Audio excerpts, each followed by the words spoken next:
Okay, I'd like to call to order the April 18th, 2018 meeting of the Royal Oak Downtown Development Authority. At this time, I'd like to open it up for public comment. Anybody out there? Anything on your mind at all? No? It doesn't have to be about the city, it can be whatever? No? About Christmas lights. Yeah. All right, seeing no one in the audience for public comment, I will close public comment and move on to item number 3, which is approval of the meeting minutes from March 21st, 2018. Hope everybody's had an opportunity to look at them, and I'll entertain a motion. So moved. Moved by Director Johnson, Second. seconded by Director Safaya. Any discussion? Seeing none, I'll call for the vote. All those in favor? Aye. Those opposed, motion carries. Item number 4, expense items. A are the monthly expenses. It's just informational, and I believe do you need some action on B? Nope, not on A, but B I do. Yep.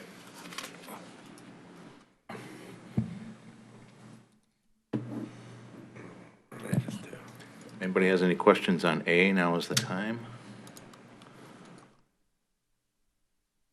Seeing none, I'll move on to B, which I believe That's good. could possibly be our last invoice from Dykma.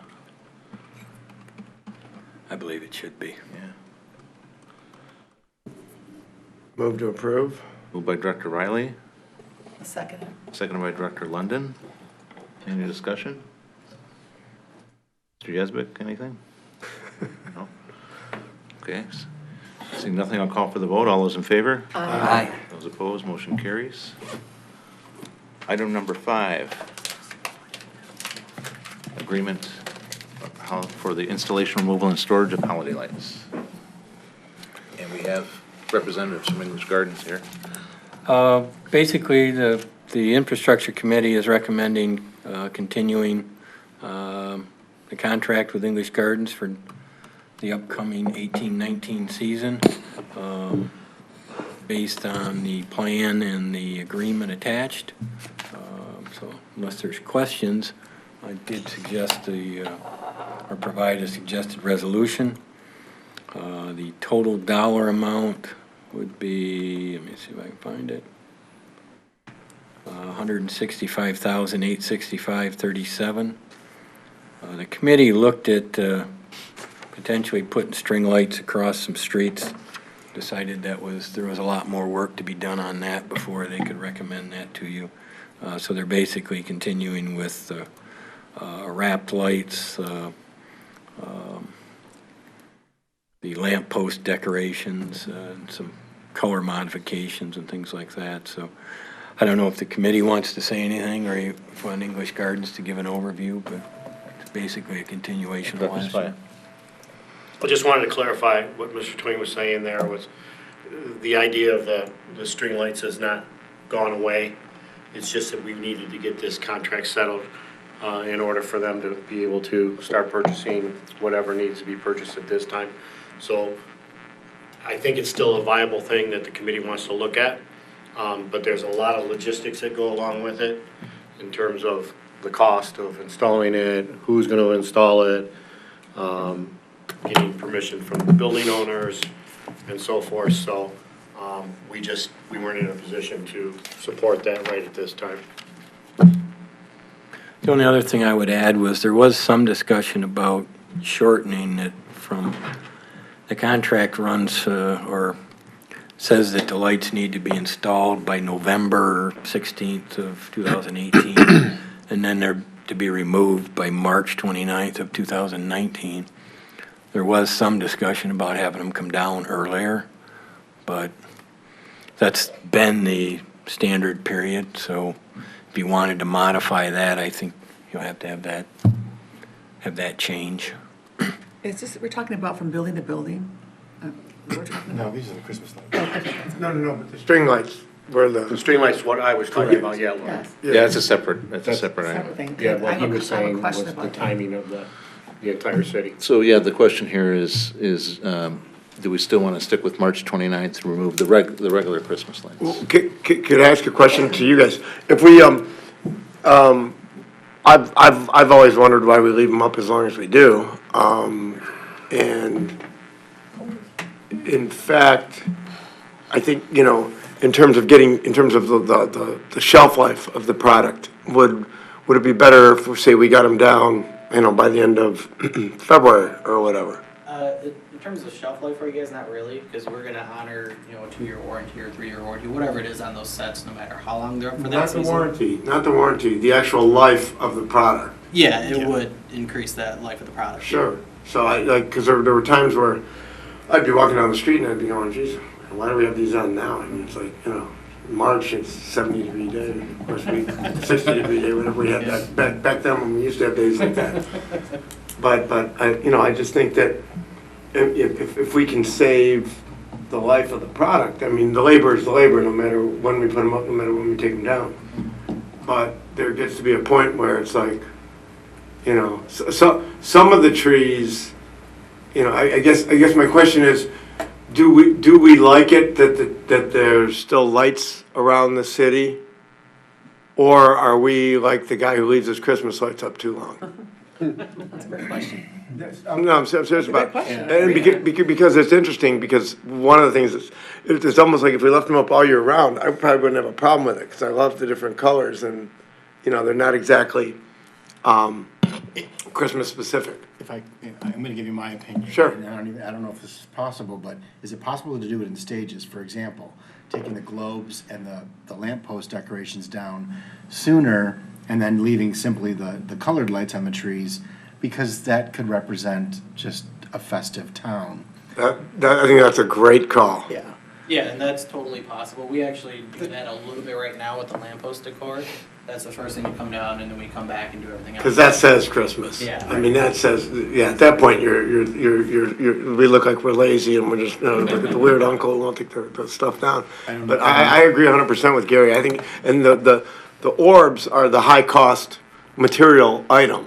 Right. So we want to preserve those as long as we can. We don't want to be Scrooge and take them down early, but there's no need for them to be up. Whereas the trees, that's the kind of thing you could leave. Adds an atmosphere. Absolutely, all year round.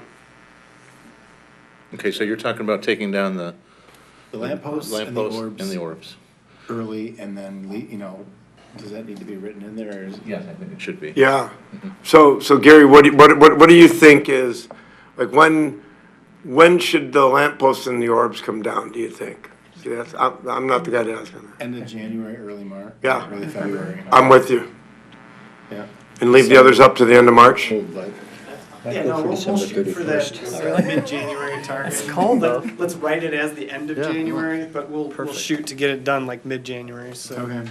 Yeah, that's. And the rest of it done by the end of February? Then what do you think for the lights?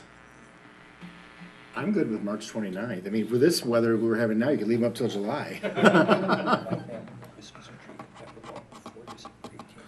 Okay, so when someone makes a motion here, they're gonna need to make sure that. Right. The March 29th refers to just the tree lights, if you will, and then another date, installation would be the same date, but the removal completed by January 31st for the orbs and the wreaths, okay? When it comes time to make that motion, or whenever you wanna make that I'm motion. ready to make that motion. I move that, We can still, we'll have discussion. Okay, no problem.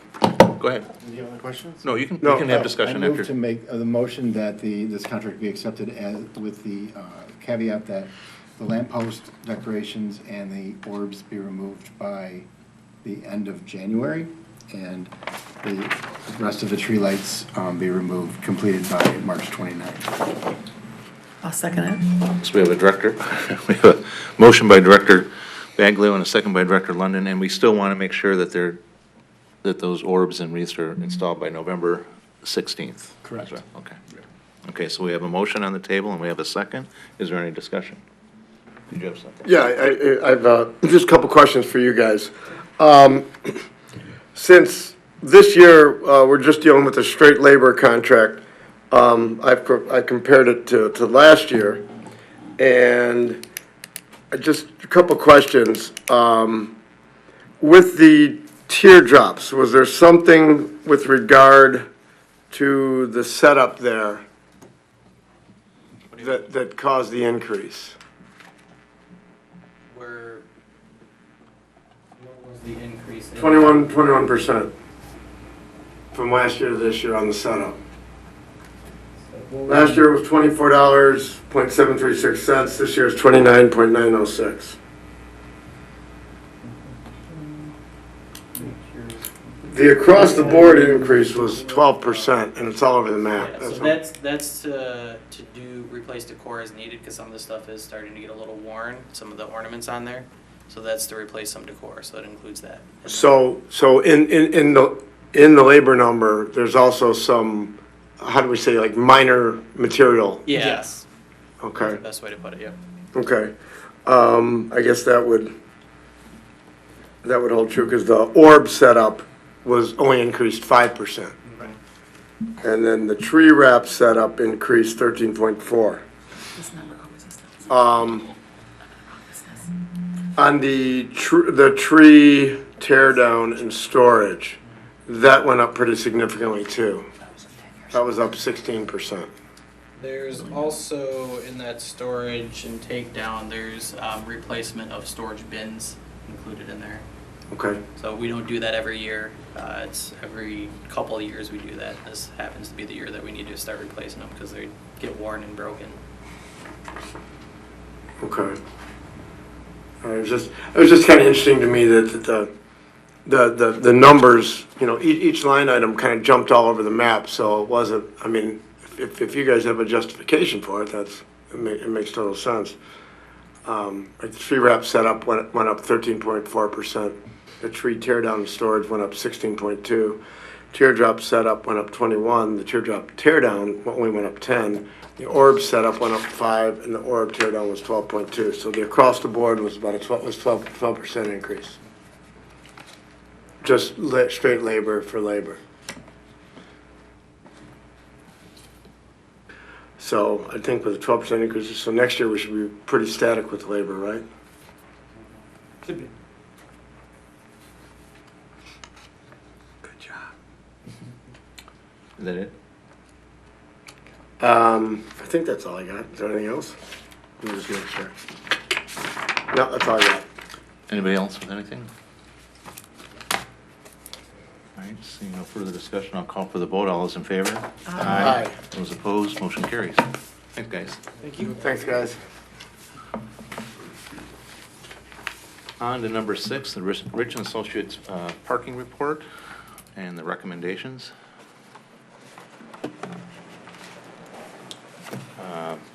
You have that as, Want me to start, or? yeah, why don't you start on that? The infrastructure committee went through the preliminary report.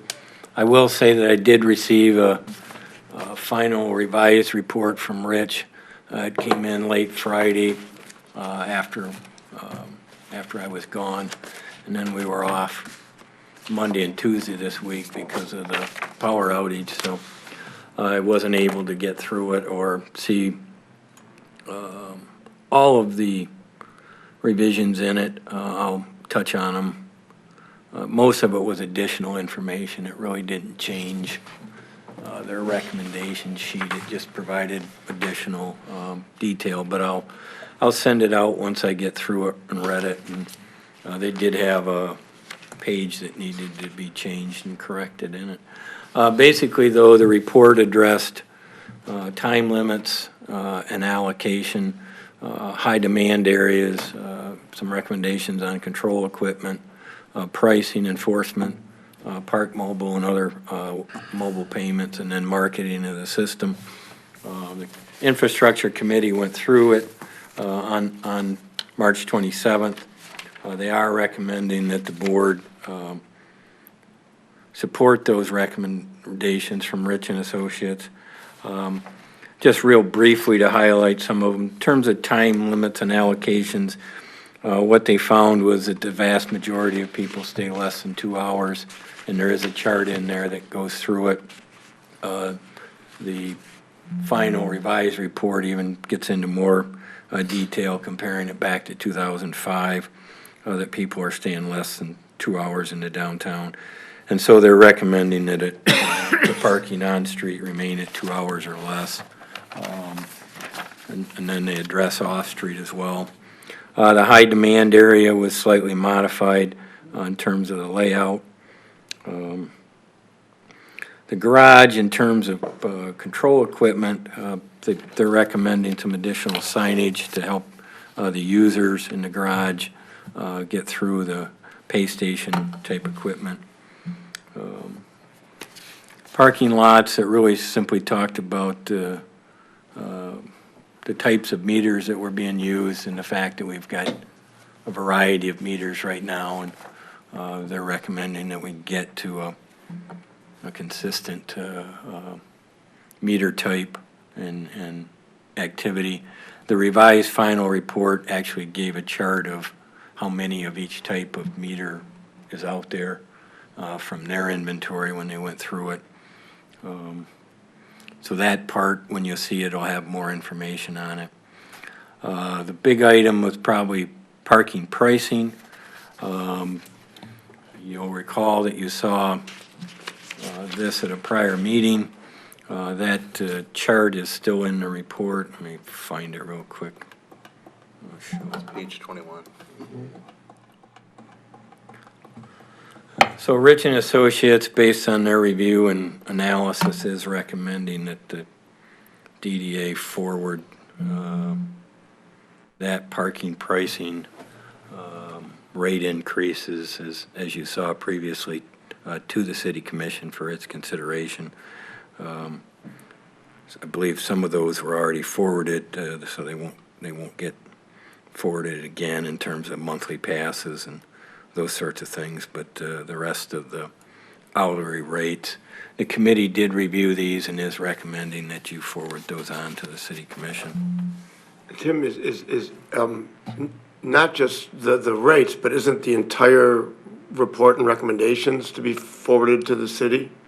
Yes. Okay, so Yeah. it's not just the rates that we're sending them, we're also sending, the committee is endorsing their recommendations as well?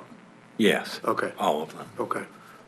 Because there's basically, none of these recommendations can we decide at our level, we can just give a voice to it, correct? You're the parking committee for the city under the city ordinance, so, Okay, yeah, the recommendations that are contained in the report are what the committee's Okay. recommending forwarding. okay.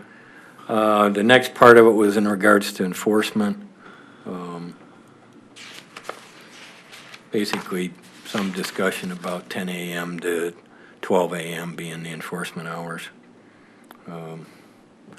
And then there were some discussion in there in terms of how the pay-by-plate and various systems worked. Park Mobile and Pay Mobile locations, they provided the current locations. They are recommending that it be as citywide as possible, as soon as possible, with some limitations on the ability to feed more time into the various Park Mobiles, i.e. if you pay, get a message whether you're able to feed it more time. Add on. So they've touched on that. And then they thought the system needed better marketing of where, how, when. So they've made recommendations on where and how to deal with that. So those are the major areas that were touched on in there. I don't know if the committee talked about it more, if anybody wants to jump in and add the 2 cents to it. I mean, one of the things, like in the enforcement hours, they were saying, they were recommending possibly moving and just sliding everything back an hour. Instead of from 11 to midnight going, 11 a.m. to midnight going 10 a.m. to 11 p.m. They didn't really say we should go to 11 p.m., but they said you could, based on their research. Well, I think the issue was they didn't want to lengthen enforcement hours. Right. Exactly, yeah, Give and take, right. sure. And wasn't their feeling on that was that based upon the addition of more office workers This is not true. in the area, that you might want to swing the hours that way? Exactly, yeah. Right. Okay. And I think there was an issue, we did have some feedback about certain locations that were getting completely filled up early Yep. in the morning and then were completely filled until 11 o'clock when the meter started running. Those were the areas that they were recommending should be included in the high demand zone, because I was a little confused on that. Yeah, well, there was other high demand areas, or there was other areas, Tim, you could probably help me clarify it, but there was other areas that were not high demand areas, but we now consider them to be high demand areas. And I think that was Lafayette and Fourth. Six if you from go to Washington, item- Lafayette. If you go to paragraph 2, high demand areas, it'll Yeah, specifically spell it's on out there. page 16. So are they saying, because I read that and I had a question on that, were they saying that these are areas that we don't, we don't price as high demand right now, but we should?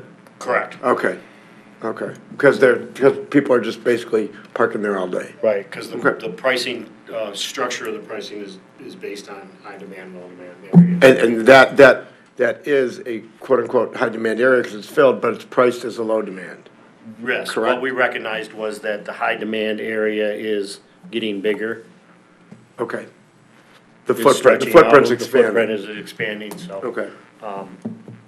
That's why those were changed to that category. So. But the turnover rate is still, those were the highlights that Tim had brought up. The turnover rate is still very good at 2 hours or less. That was nice to see.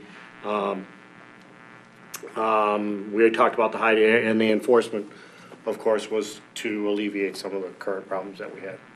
But this is not a DDA problem, but isn't the city moving to move Washington to parallel to angled parking for the bike path?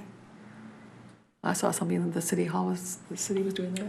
We haven't been informed of Yeah. any of that. Which I would be against because it Yeah. takes away high demand parking. So from how I understand the bike paths, as they go through the DDA district, it's gonna be a shared lane with traffic, and they're not gonna affect Parking? parking on Washington Like it is within the now. DDA district. Okay. When you get south of Lafayette, that's when you'll see a dedicated lane that will affect Right. the spaces that are outside the district as you go towards 10 Mile. Okay. So, is it a lot, I think it's south of Lincoln. South of Lincoln, did I say Yeah, Lafayette? yeah. Lincoln, south of Lincoln. And I yes. think basically what'll happen is you're gonna go, like, remember when we did the road diet on Main Street? So I think that's the way Washington from basically 696 up to, or Woodward, up to Lincoln will be one lane each way with a bike lane and a left turn lane in the middle, I think. And parking on And, the yeah, sides. yeah, parking on both sides. Then once it gets into the downtown area, it's gonna be Comes to status quo. shared- Comes to shared. Be a shared lane like 4th Street. Yeah, yep. I think his recommendations, he says the turnover is actually not optimal. People do stay longer than 2 hours. That's where I read that. It was If you look at confusing. page 7, What he said was optimal, like if everyone was 2 6. hours, then on a 12-hour day would be Maybe 6. 6. And then he said the reason for the low rates, but he said it was turning over 3.4 times within 2 hours, No, wasn't it? over 12 hours. No, did I read that wrong? It I was think part of the problem is employees feed the meter all day. No, see, it's confusing. The average turnover for a 2-hour parking space on this day. Okay, now I understand. I read that wrong. I read that to mean within 2 hours. He's saying for the entire 12 hours. Right. Got it. So people are camping. People they're feeding the meter instead of buying a parking pass. It's a dangerous. Well, and I guess that is one of the things with, like Birmingham with Park Mobile, for example. If you're in a 2-hour space, you can't add. When your 2 hours are up, you gotta move to another spot if you wanna add time. And technically, Don, correct me if I'm wrong, technically, I think the way the rules are written, everything here is just 2 hours max. So you're not supposed to refeed, but we don't chalk tires or Right. do whatever. But with Park Mobile, you have that ability. I mean, 'cause some of my customers, if you're ordering invitations, it takes more than 2 hours. Yeah. I mean, you could be parked the first 2 hours, Park Mobile, but you could go out and throw coins in the meter then if you wanted to. I think you could do the opposite. Yeah, because your license plate is tied to park mobile. Yeah, I'm not sure how that works. You have to feed the meter first, then. yeah. I know in Detroit, when they first started with theirs, that you actually had to like move one spot if you wanted to add time, but. Yeah, you're not gonna totally defeat the system. No, I mean, it's difficult. And I think, some of the things in here, I have a couple more questions, but Sean, the one thing about the marketing, I think that's, can't be overstated enough. And I think no matter what we do, no matter what we decide, that we need you and we need everybody. I liked what they said about all three forces coming together and having one common message. And we need to be friendly. I mean, increases, changing in hours, any change is some people are gonna be happy with, some people are gonna be upset with. You're never gonna get everybody on the same page.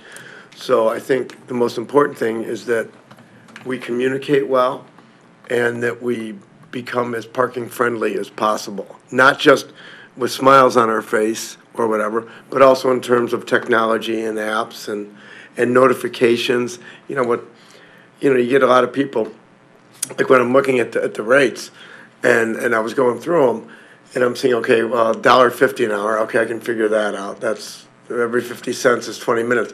$1.25, now wait a minute. So every quarter gets me, how many minutes? It's 12, right? 12 minutes, so if I put 2 in. So you're gonna have a lot of people who are gonna file 2 quarters in and walk away and think that they have either a half hour or an hour or whatever. So, and then all of a sudden they come back and they get a ticket because they didn't know it was 12 minutes. So I think the communication is huge. I think that's something that we really need to make sure that we button up. That item actually came up at our downtown stakeholders meeting last Thursday too, is how we could get the word out to encourage people to park in the garages over parking in the street spaces. And it was suggested that we look into everything from improved signage to banners to all kinds of different ways to get that word out. So when people come into the downtown, they're immediately steered to go towards the garages. Well, and I think, I think, I hate to say it, but one thing I think that I've seen most since I've lived here is, the decks have 2 hours free parking, Right. During the day. But with the new deck, like, man, that to me, the location of it and everything is just so central for whether you're going to Washington, whether you're going to state. I mean, it's just so central, and it's easy to get in and out of there. There's 2 ways in, there's 2 ways out. That's, I think, more, in other words, I guess my question is, if we want to send one message, do we want to send it to everybody about, hey, the big new deck, or just the decks in general? No, we do have a marketing firm, correct? Yeah, because I think, like to me, and if you look at the data that they collected, and granted, it's only on one Thursday and one Saturday, but when you look at the data that they collected, the big numbers are really in the evening, in terms of where the percentages are 100% in the surface lots and all that. So I figure you take your biggest problem and you attack that. And to me, you get after 5 people and say, guys, look, get in this deck here. It's $5 and you're done. You don't have to keep running out to your meters. With the meters going to midnight, and I understand why we did it, and I support what we did there. But like, if I'm somebody who's, going to Gary's place or to Mike's place or to Tony's or anywhere, right? I don't want to be running in and out. And that deck is so central. I think maybe the thing we gotta let people know is, hey, we got this big, brand new, beautiful deck. I would like, however, if we could fix the darn countdown sign on it. That would. Director Yasby. Are these parking rates that we're recommending, are these the same rates that we talked about like 5-6 months ago, whatever it was? Yep. So those are the same as that? But I also want to add to that is we initially, a lot of this feedback information came from a meeting which 3 city commissioners attended. So they've seen this and didn't have any issues with what you see before us, so there was some participation at that level. in this discussion about these. And then just practically speaking, they make some good recommendations in here. Consistency of the meters seems to be a huge, maybe, the most important suggestion. Efficiencies with enforcement. Practically speaking, how does it work? Okay, we make these recommendations, the city commission says, yeah, these are good, then what happens? How do we achieve consistency with parking meters? Or implementing the newest technology, does that go back to the parking committee for specific, strategy, or I'm just curious how that works. I may be mistaken, but I think it's the job of the city manager to make sure that the DPS follows through on and gets all these meters installed, and am I correct? So you're looking at them. And I know that. And with that, I would like to make a comment about technology, because I keep hearing all these wonderful things about Park Mobile. Park Mobile is an extremely troublesome app for us.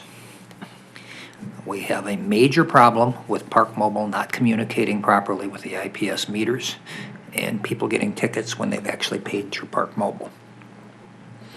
Now, we have new equipment on order for the police department, which is going to cause it to automatically do a secondary check with Park Mobile when they're in the process of writing a ticket.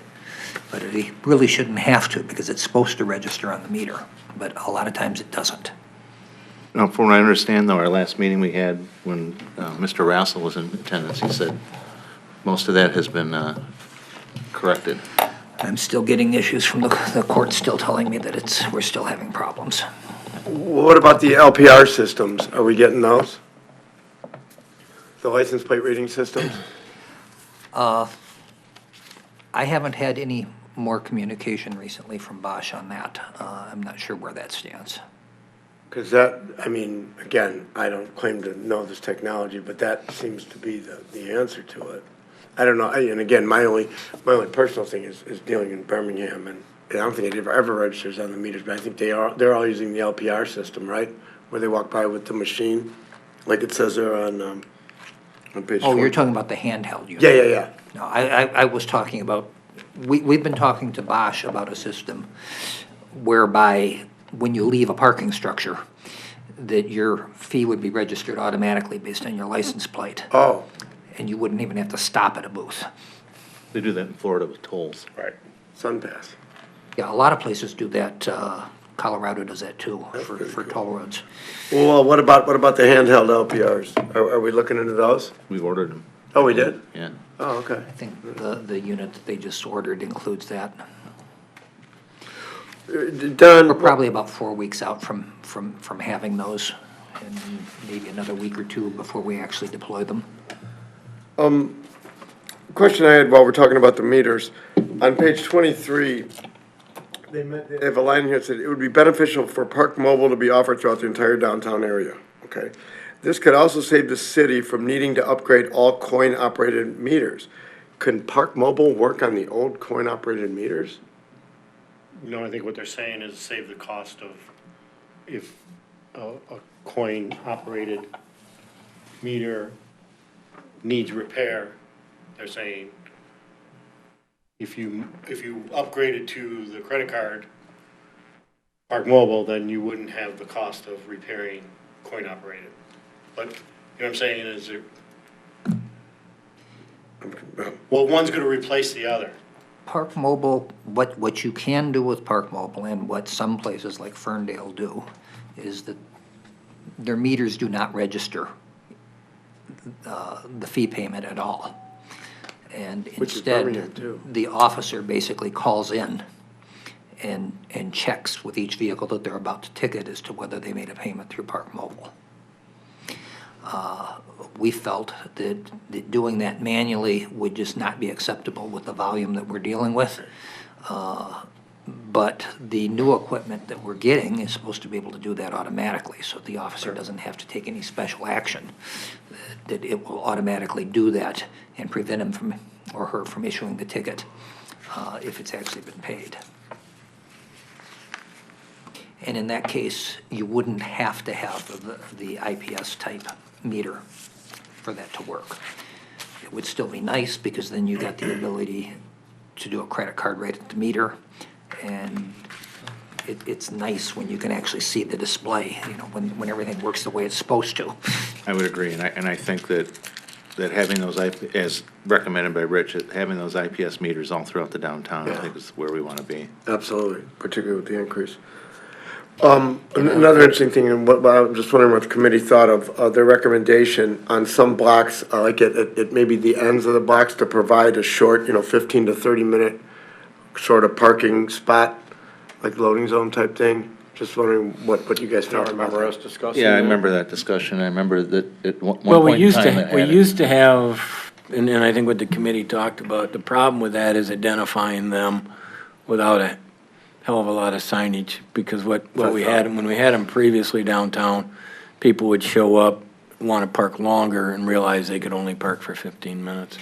And the trouble is, they wouldn't realize it until after they had parked and walk around to put their money in the meter. So it just got it, we used to paint them different colors, we used to, I think what the committee looked at is if you want to stop there and spend 15 minutes, that's all you're going to put in, or somebody's going to use it all day long, so. Okay. Question, and this is on page 15. They said something. They were talking. They have the chart showing the 4 or 5 years of. I think they made a mistake here and put 2015 twice, but of the meter revenue, and they put a line here. We think there needs to be a discussion on why April through July of 2015 had such different numbers than the other years shown. And for the life of me, I looked at it a bunch of different times. It's page 15. I don't know. I'm confused what they were talking about. I mean, did that ever come up in any discussion? If not, let's just Is that when we ignore it. closed the streets for the construction? Oh, that could have been. Could have been. Yeah. So we closed Washington. Oh, I was just, yeah, that's a really good call. I'm assuming that 15 is the red one and not the gray one. Oh, I see. It's oh, now I got it. It drops. It's the drop. Yep, you're right. Yep, okay. Ignore that. Thank you, Laurie. I'm sorry, I'm not following you. Okay, if you look at on page 15, they had a sentence in there saying, we think there needs to be discussion on why April through July of 2015 had such different numbers. And I see what they mean. See where that orange line takes that big divot towards July? That's what they're talking about. And Laurie's right. I think that's when we probably. Redid Washington. And Maine. the chart itself is mislabeled because they've got 15 in Yeah. here twice and they don't have 16. Right, 16 is silver and 15 is orange, I'm sure. Yes. All right, the last thing that I had was, and I hate to bring up an individual situation, but somebody during public comment from Stage Crafters made a comment about the rate going from $1 to $3. Did you guys have any further discussion on that? I've been trying to get in contact with them. We've been playing phone tag back and forth. Okay. So it's still something that's up for discussion? Yep. Okay, This is 60. all right. I'm with Tony. I'd love it if we all had if all the meters were the same. We're getting there. I want to clarify, though, the recommendation is to go from $1 to $3 for everybody. Yeah. Correct. How it's handled later between Stage Crafters and the DDA is where the discussion is. No, that's fine. Absolutely. Oh, okay. Oh, no, absolutely. And Yeah. those rates have actually all been Absolutely. approved. It was just interesting because it's a separate line item on here. Yeah, that's the only reason I brought it up. And the last thing, in all seriousness, are we gonna be able to, is the countdown sign gonna work on the new garage? That's just kind of a thing where build this brand spanking new garage and it looks beautiful, it should work. Countdown sign on the new garage? Yeah, Okay. it doesn't work. It's dark. It was working. Why? Was. I thought yeah, because I remember seeing it working at one point. Well, yeah. Early on. Yeah. I thought, but I brought it up last meeting and somebody said, no, something. I just think, we're doing all this and I think this board did a great job in getting that thing done and bringing that to the city and it should work. I'll look and see. I thought it was. All right, so I'm gonna there's leave my a note there. suggested, Director Safaya. I'll move the resolution before us. Moved by Director Safaya. Do I hear a second? I'll support. Seconded by Director Johnson. Any further discussion? Again, just a reminder that this is just us sending our recommendation up to the city commission level. And that's where we're at with it. When we get a response from the commission, will it only be on blessing the rates, or will it come back to us with like, hey, yeah, we agree with this, we're gonna enact this?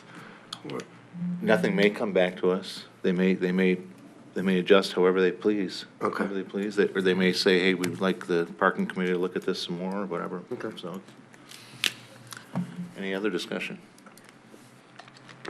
Seeing none, I'll call for the vote. All those in favor? Aye. Those opposed? Motion carries. On to number 7, the contract for landscaping and maintenance services, addendum number 1. There's two things occurring here with Worry-Free's contract. The current contract really runs through 2019. The one part of it, when you approved it last year, the flower plantings on South Main from Lincoln to the service drive were only a test period. You wanted to approve it for 1 year to see how they lasted, whether the salt or stuff over the, kill them, whether they get driven over. So part of this is extending that contract or that portion of the contract for the last 2 years, 2018 and 19. The second part of this is the infrastructure committee looked at, and the infrastructure committee is recommending that the board do that. The second part of this is that Main Street north of 11 Mile to Gardenia is being resurfaced in 2018 by the city. As part of that, there's 2 islands that are going to get put in, one at Pingree and one at University. The design of that is very similar to islands on South Main, and so the infrastructure committee got bids from Worry-Free to add that to the contract. So if and you'll see the price quotes in there for purchase and installation of the plant materials, and then maintenance of those on an annual basis after the installation. The contract is, and the recommendation is that the installation not occur until 2019, the spring, because the timing of the construction itself, when it'll be done. So we didn't feel it was necessary to put it in during 2018 and do that, as far as the committee didn't. So you'll see that that portion of this is just for the last year of the contract. So those are the 2 addendums that the infrastructure committee is recommending the DDA board add to Worry-Free's contract. There is a suggested resolution. I would point out, I need to go back and look. I was running through numbers. I need to go back and clarify one of them. The scope of services, how do I describe where it's at? For the South Main Street, south of Lincoln portion, in regards to watering and weeding, the total shown there is $6,700. But the wording there doesn't make any sense to me. It's got to be more than $29 at 1.5 hours per week. I have a feeling it's supposed to be day. Yeah, I think there's something wrong there. I got to go back and clarify. So if you approve the extension, we'll make sure it matches what was done last year. Yeah, in fact, I think if you do the math, Yeah, the math comes out to about 1,131 based on the way it's written, but that can't be. I think it must be per day. Yeah. But, okay, so whoever makes the resolution may want to just recognize that. Mr. Twing's going to double check that.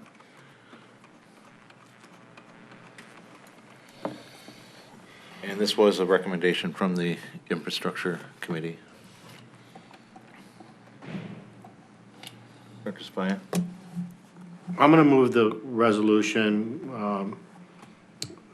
I need clarification, though. So the resolution includes addendum 1, which includes the 2 scopes of work.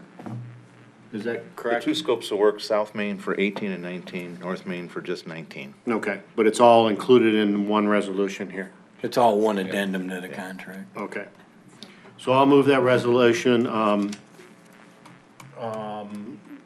with the caveat that we clarify the one item that Mr. Twing discussed. I have a motion by Director Safaya, Second. second by Director Baglio. Have any further discussion, Director Safaya? Just, I don't want to speak for anybody, but the way that I remember this discussion going down is the committee overwhelmingly was extremely pleased with what we have done down at the south end. And the amount of traffic that comes down there and enters the city and enters the downtown. And we think that that was a huge success. And now we're gonna be doing this at the north end, and it's gonna be in proximity to the new hotel. And there's a new development going on the opposite side of the street, of Main Street there also. I think the committee overwhelmingly supported this. Any other discussion?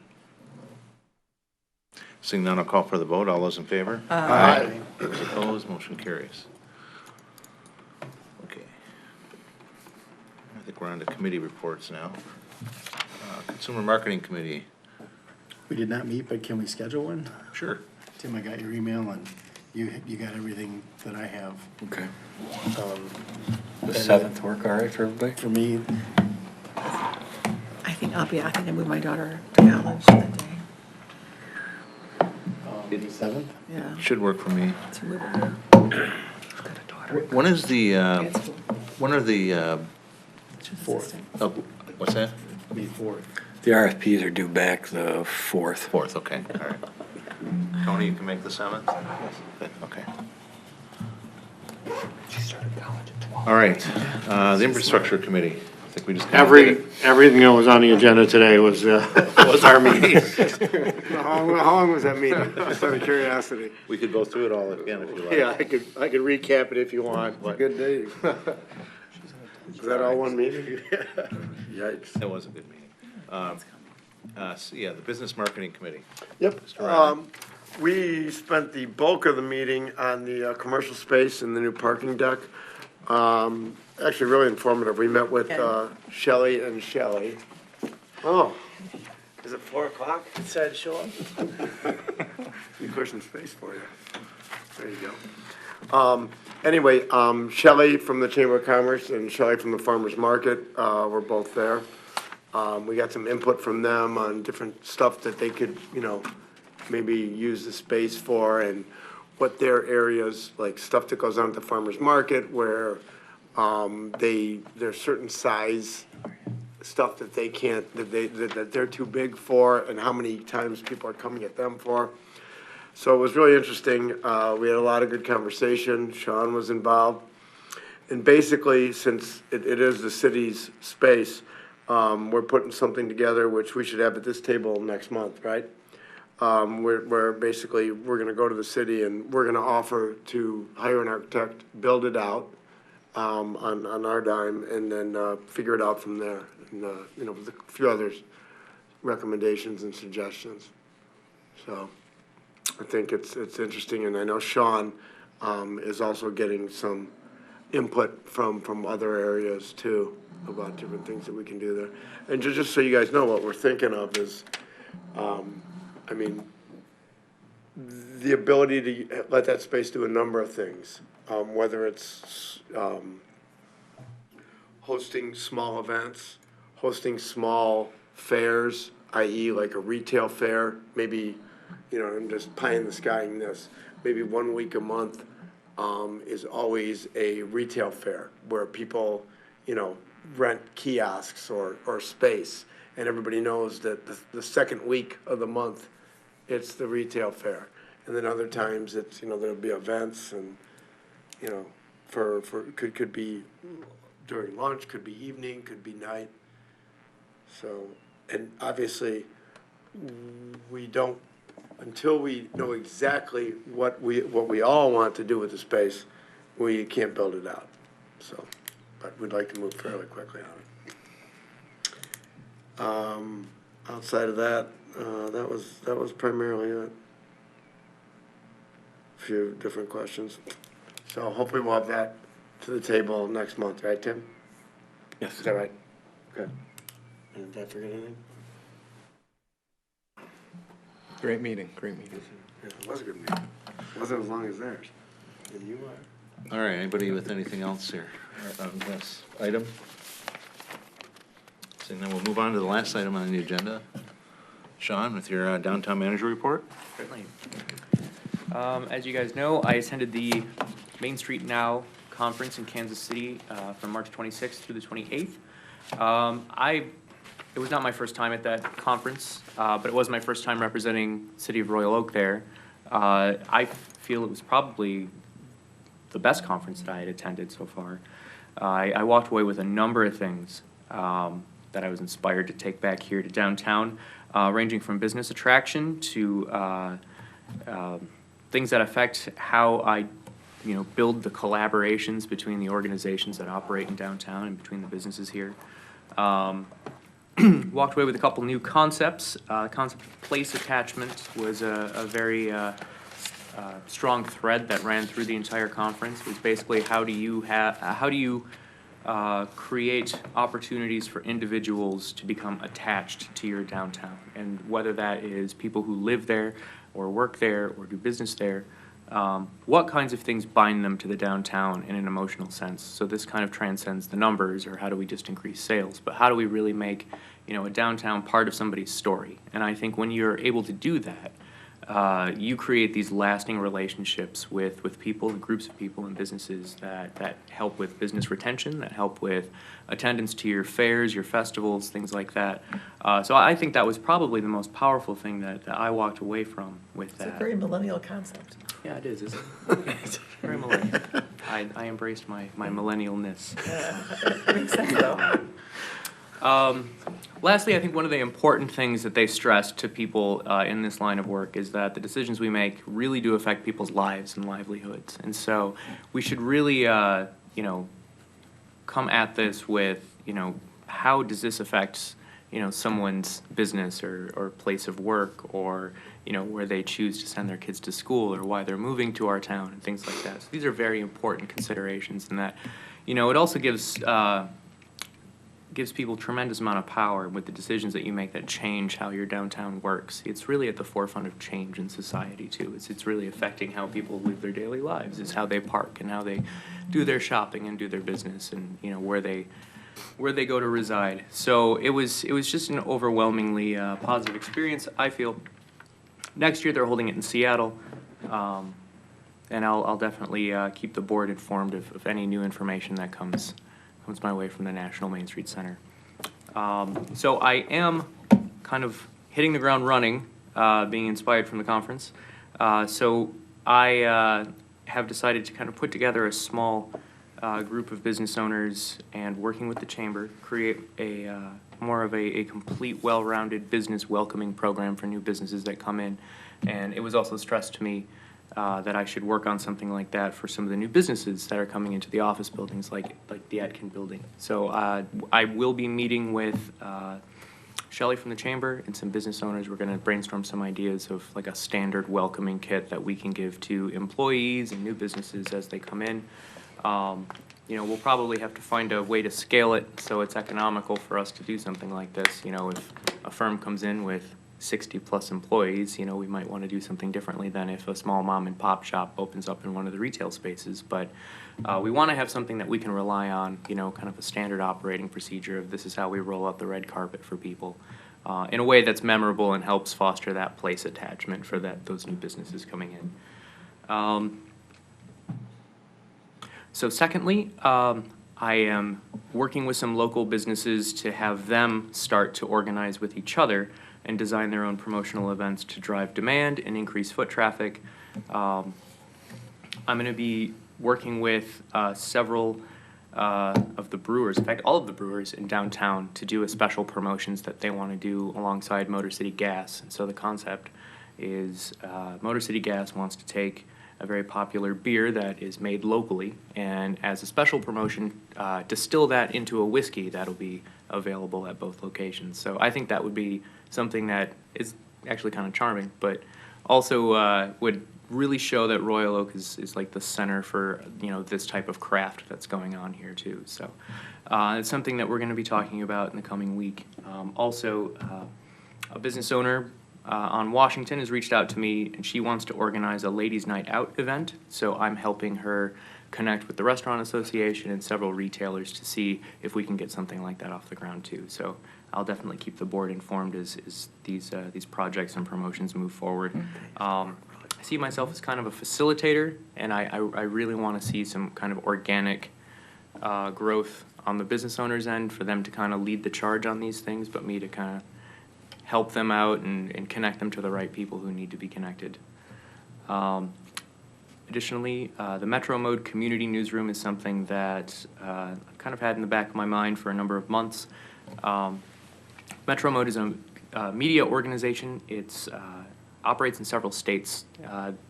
It's known as Metro Mode in this region. It's also known as Second Wave Media down in like Washtenaw County, and they're also in Muskegon. But they have a program called the Community Newsroom that they work with downtowns. They work with a lot of DDAs where they embed a journalist in your downtown, and they focus on some aspect that the community feels is underreported. So it originally started in towns like Pontiac and Dearborn and Ypsilanti, but they're now branching out to places like Lake Orion. They were in Muskegon, and it's mostly an economic development program that deals with promotions. And I thought it might be really interesting to explore that, see if we could have something like that here in downtown Royal Oak, where we could have an embedded journalist operate for 3 months, work with local business owners, independent retailers, mom and pop shops, entrepreneurs, and really tell their stories. I think that it would really raise awareness of the small businesses we have here in downtown Royal Oak, and it would really focus on a lot of those things that don't really get covered in the news all that often. I think it would give us an opportunity to help drive that narrative that we are a place for entrepreneurs, for small businesses. And so what I am trying to work on is getting the requisite amount of sponsorships to pull something like this off. So I've been in conversation with the Restaurant Association and some other downtown groups to see if we could garner some support for this program too, because it does cost some money to work. I have talked to other communities who have worked with them, because I wanted to see what kind of experiences they've had with it to see if it was worthwhile. And it's an overwhelmingly positive response from all of the communities that I've talked to. In fact, it's worked so well in these communities that they've renewed it for additional 3-month iterations. I think the strongest endorsement that I got was from Dearborn, and they've done a really good job of covering all the positive things going on in Dearborn too. So that's something I'm going to continue to work on to see if I can generate enough support. I would like to see kind of a broad base support of sponsorships rather than just asking the DDA to pay for it, because I'd like to see these different groups and business owners and organizations have a stake in this program, so it will help kind of strengthen the likelihood that they'll participate in it as well. Otherwise, it would just be me sitting with a journalist every Thursday morning, and I think that would get kind of dull really fast. So I'll continue to keep the board informed as I continue to explore to see if that's viable to get some sponsorships for it. Sean, real quick, without sounding like a complete Neanderthal, is Metro Mode, is that a national organization? It's regional. It exists in several states. It got its start here in Michigan. So it's the parent company is Issue Media Group. So I included their media kit and the proposal that they sent me along with my report. So I believe it's attached to my report here. And do they, is everything that they do digital, or is there, it's all digital, nothing in print? Okay. It's all digital. Okay, all right, good. To follow up on the 2 RFPs, the 2 RFPs are published on the Michigan Intergovernmental Trade Network. I've been getting a lot of responses for the advertising marketing firm. We've gotten a few. Well, initially we got a few responses for the event manager one, so Tim and I concluded that we needed to make that more visible. So I reached out to the Michigan Festivals and Events Association, who agreed to put that in their newsletter. And we also bought advertisement through the Metro Times. So we were thinking where would be the best place to advertise this locally for event managers. And after talking with the Metro Times, event managers often use the Metro Times to advertise a lot of the things that they're working on. So we do know that it is a publication that will reach that industry. So very quickly, we put together an ad and we got it out, and it's currently in circulation on their website and in the next 2 issues that'll be coming out too. So I think that'll definitely help increase the visibility. We've already been getting additional feedback for the event management RFP too, so it's been encouraging that we know that the word's getting out there. Additionally, I have 3 organizations who have offered letters of support for the Main Street program. The Chamber of Commerce, the Restaurant Association, and the Commission for the Arts have all submitted letters of support for that program, and so I'm going to be forwarding them on to Oakland County Main Street. In addition to that, this morning I received word that the county will be reviewing our application on May 1st. We have an opportunity to engage with them via conference call. So they asked me to circulate the word if any board members or any other downtown stakeholders would like to be on the call. They're going to provide me that contact information shortly. So just let me know if you'd like to be on it. I can share the call and the code and everything at that time. It'll be May 1st, which is a Tuesday at 4 p.m. And it'll also provide us an opportunity to ask them any questions about the program that we would like to know.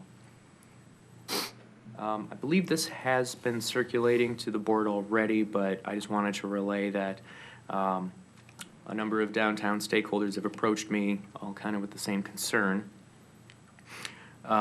They were questioning the placement of reserved parking spaces in the Center Street parking garage. They were wondering if any future reserved parking spaces could be placed near the top of the parking garage. I told them that I'm pretty sure that the agreements set forth with a lot of the developers for these projects are kind of in place, and so I doubt that, I think it'll probably be a lot to have things like that changed. But they were looking at making the lower levels of parking available for people that would be coming into park for shorter periods of time, and looking at people who would be parking there for 8 hours a day would park closer to the top of the garage. So I said I would include it in my report just so that the board was informed of that feedback, but I'm not exactly sure what really could be done about that. So, Is that stuff that we have in the, What's that? is that something that we have within the deals? Yes, it's in several of them, so. No, I'm just said then that they are lower level spots. No, well, they're not the lower level spots. If you go in the structure, the new one, you get the whole lower level, you go up the speed ramp, you come around again, and then start up that's where they're supposed to start. So it's not the lower level, it's gotta be the second floor. Second floor above. And I haven't been over there. My understanding the signs started to get put in, but I haven't. This is saying first floor. that's the feedback I received. I don't know exactly where they start. I haven't looked they're- at where the spaces are actually They're placed. not on the first floor. They're not supposed to be. But is there a possibility that maybe They are? they are? You better verify it against. Yeah. Well, I haven't had a chance to be over there. They just started putting them in last week, so, but no, there's a specific exhibit in the agreements that say where they're supposed to be, so. Okay. And they're not the whole floor, they're only a portion of the floor set, so. The choice was, and if you go back and remember, a lot of discussion was, do you want to put them all on one floor? And the back and forth on it was no, there'd be portions of floors so that nobody had to drive all the way up going by side, so. Yeah, and I apologize. I didn't have an opportunity to verify exactly what they were talking about. This was literally the last piece of feedback I received as I was putting my monthly report together. So I can go over there and verify this as early as tomorrow morning, just to kind of make sense of what the what the feedback is about, so. And Tim, is the only garage that has reserved spaces is the new Center Street one, right? Or are there some in others? I believe the Lafayette North structure has some that are controlled by a gate and fob for the people in the Howard and Howard building. Okay. I don't believe they have individual signs, but I believe there's a fob in there. At least that's my recollection. While we're talking about parking, I also received an email through the downtown's contact page. There was a concern about the length of time that users have to pay for their parking at those kiosks and then get into their car and then leave the structure. I know it's a window of 15 minutes. I guess certain periods of the day, especially on weekends, there's so much congestion in there that 15 minutes ends up expiring when people are stuck in traffic trying to leave the structure. So this is one instance that I had received where they had run out of their 15 minutes in traffic trying to leave the structure, so the person actually had to get out of their car and pay twice. So I don't know if that was this is the first time I've heard of that occurring, so I didn't know if that feedback had occurred elsewhere in the past or if this was a common problem. Did they tell you where they were coming from? Was this in which structure they were in? I believe it was the South Lafayette garage, but I'll have to double check Was again. this theater crowd? I don't know That's if the it was or not. Only I don't know. time I They can didn't think of specify. when that structure is that backed up. And it does get back up. Oh, it does. It gets I've backed been up in there once terribly. where it got backed up. It wasn't quite 15 minutes of delay, but I was in there for a while, so. That was a long one. It was half an hour trying to get out before. So I didn't know if it is something that happens again, if it would be. paying twice part. What does that mean? So you have you pay, and then you have 15 minutes to get your car out, otherwise you have to come back and pay again. I gotcha. So I didn't know if this is a common problem. I didn't know what options exist to resolve it, but if it's not a common problem, I don't know if it'd be worth changing policies over, Well, so. I would think, and again, I don't know the situation, but I would think this is the walkout kiosk paying cash. Right. So if you come out and pay, there's gotta be a time period for you to get your car out, otherwise you'd pay for an hour and leave and Right. come back 2 hours later. So the question is, how long do you want them to have Yeah. flex to get out? So, I mean, if I keep getting information like this, I'll continue to bring it to the board just so we can track it. Retail space at the new garage. I was in Kansas City when the Business Marketing Committee met to talk to both Shelley Kemp and Shelley Mazer. But I did receive feedback from that meeting earlier today from the executive director. So I will have all of this integrated into the new proposal by the time that the Business Marketing Committee meets for the May meeting.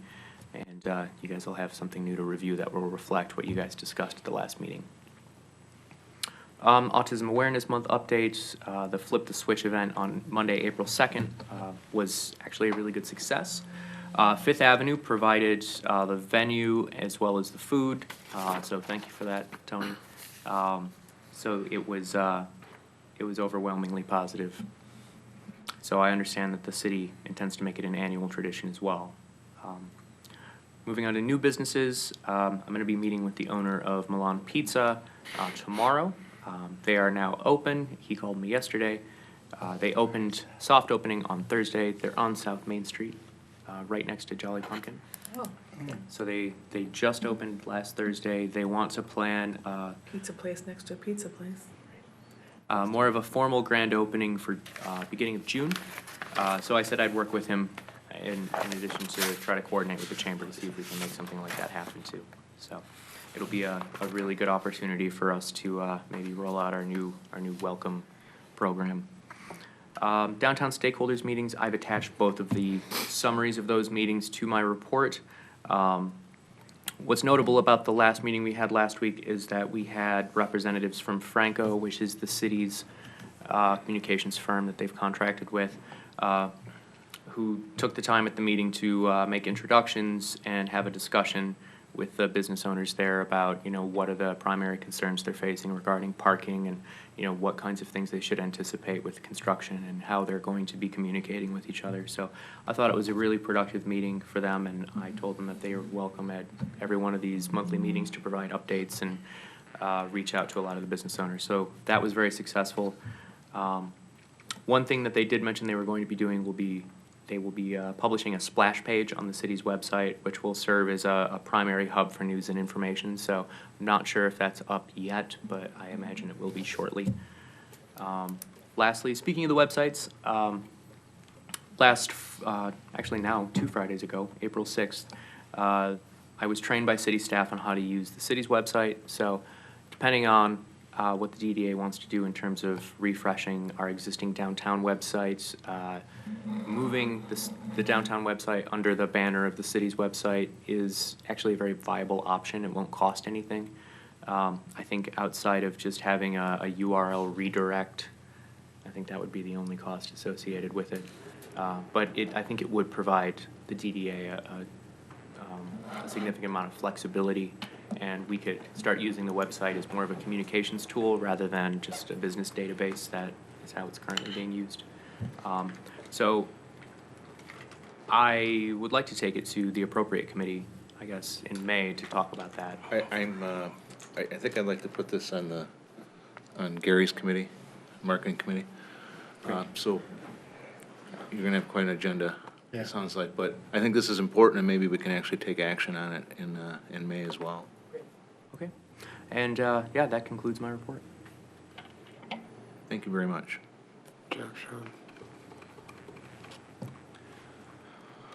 Any questions for Sean? Good job, Sean.